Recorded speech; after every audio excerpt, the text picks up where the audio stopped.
એ દ્રષ્ટિ લક્ષમાં રાખીને પુરુષાર્થ કરે છે. એને સંસારના સુખ દુઃખના હેતુથી કરતો નથી. આજે સવારે વ્યાખ્યા આપી હતી, આજે તમે નતા આવ્યા એટલે ખાસ કહું છું કે એક ભાઈ હતા, તે જંગલનો કઠિયારો હતો. શું હતો? કઠિયારો, લાકડા કાપનારો. એ જંગલમાં લાકડા કાપે, ભારી બાંધે, લઈને આવે, સાંજે વેચી આવે અને જે પૈસા આવે એમાં એનો ગુજારો ચાલે. આ એનું જીવન હતું. એક વાર એક કઠિયારો લાકડા કાપ્યા 12-1 વાગ્યા સુધી. પછી બપોરનો સમય થયો કે લાવો જરા હાથ પગ મોડું ધોઈ પાણી પીને જરા જમીન પછી આરામ કરો. તે કઠિયારો ના નાનું તળાવ હતું, તે તળાવમાં પાણી પીવા આમ ગયો તો જેવું તળાવમાં જોયું તો ત્યાં આગળ હાર હતો સોનાનો. શું હતો?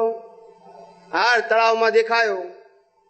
એટલે કઠિયાર લાગ્યો કે આ તો સોનાનો હાર છે, અહીંયા કોઈ છે નહીં, આપણે કોઈની પાસે ચોર લીધો નથી, આપણે કોઈની પાસે લૂંટી લીધો નથી, આ તો છે જ, હું લઉં છું. શું કીધું? એટલે ડૂબકી મારી. શું કર્યું? પાણીમાં 8-10 ફૂટ ઊંડું પાણી હતી, તે શું કર્યું? ડૂબકી મારી. ડૂબકી મારીને આમ પ્રયત્ન કર્યો, પછી વધારે તો રહેવાય નહીં, પાણીમાં વધારે તો રહેવાય નહીં, પાછો ઉપર આવી ગયો. પેલો હાર આવ્યો, પાછું સ્થિર પાણી થયું, ફેરથી જોયું, ફેરથી હાર દેખાયો, પાછો ડૂબકી મારી. એવું 10 વખત ડૂબકી મારી. શું કર્યું? પણ પેલો હાર મળ્યો નહીં. તો ત્યાં આગળ એક સંન્યાસી ત્યાં સાધના કરતા હતા જંગલમાં. તે એને આ દ્રશ્ય જોયું કે આ માણસ કઈ ખોળી રહ્યો છે, ડૂબકી મારે છે ને બહાર આવે છે, ડૂબકી મારે છે ને બહાર આવે છે. એટલે એને એની પાસે ગઈને કહે છે કે ભાઈ, તમે શેના માટે આ મહેનત કરો છો? અરે કે છે હાર દેખાય છે મને, હું ડૂબકી મારીને લેવા જઉં છું તો હાથમાં આવતો નથી. કેમ નથી આવતો? હે ના, પણ દેખાય છે ને, ભાષ્યમાન નો ક્યાં સવાલ છે? હાર તો દેખાય છે. તમારે ક્યાં બોલવાનું છે? અત્યારની વાત છે, હવાર વાળાને ક્યાં બોલવાનું છે?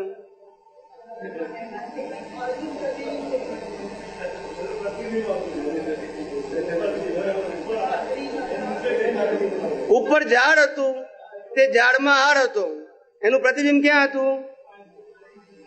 સમજાય છે? જ્યાં છે ત્યાં દ્રષ્ટિ નથી, અને જ્યાં દેખાય છે ત્યાં છે નહીં. એનું નામ સંસાર. પછી ગમે એટલી મહેનત કરો ને, ના સમજાયું? જ્યાં છે ત્યાં દ્રષ્ટિ નથી, ને જ્યાં દ્રષ્ટિ છે ત્યાં છે નહીં. હવે મેર પડે? પછી ગમે એટલી ડૂબકીઓ મારો ને, એમાં જગતમાંથી ગમે એટલા પ્રયત્ન કરો ને, સુખ ખોળવા મળે? આત્મા સુખ વાળો છે, અનંત સુખ વાળો છે. એનું ફોકસ ક્યાં પાડો છો? આ જગતમાં. ખાવામાં સુખ છે, પીવામાં સુખ છે, જોવામાં સુખ છે, સંબંધોમાં સુખ છે, સંપત્તિમાં સુખ છે, સત્તામાં સુખ છે. આનું પ્રતિબિંબ ક્યાં કરો છો? આ બધી વસ્તુઓમાં પાડો છો, અને પછી એમાંથી સુખ મેળવવા પ્રયત્ન કરો છો. મળે? તો કે છે જ નહીં ને, આ તો પ્રતિબિંબ છે એનું. શું છે? પૈસામાં સુખ લાગ્યું તો પૈસામાં સુખ હોય? હોય? પૈસામાં સુખ માન્યું, આ સાચા સુખની માન્યતા મેં પૈસામાં આરોપ કરી એટલે પ્રતિબિંબ થયું. મારો આરોપ છે. શું છે?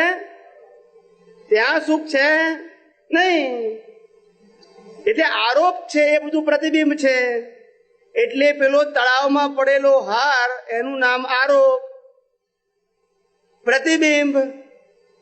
હાર ઝાડ ઉપર છે ને આપણી દ્રષ્ટિ ક્યાં છે? એમ સુખ આત્મામાં છે ને આપણી દ્રષ્ટિ ના. સમજાયું? સમજાયું કે નહીં? એટલે જગત આ રીતે બજારું ફર્યા કરે છે.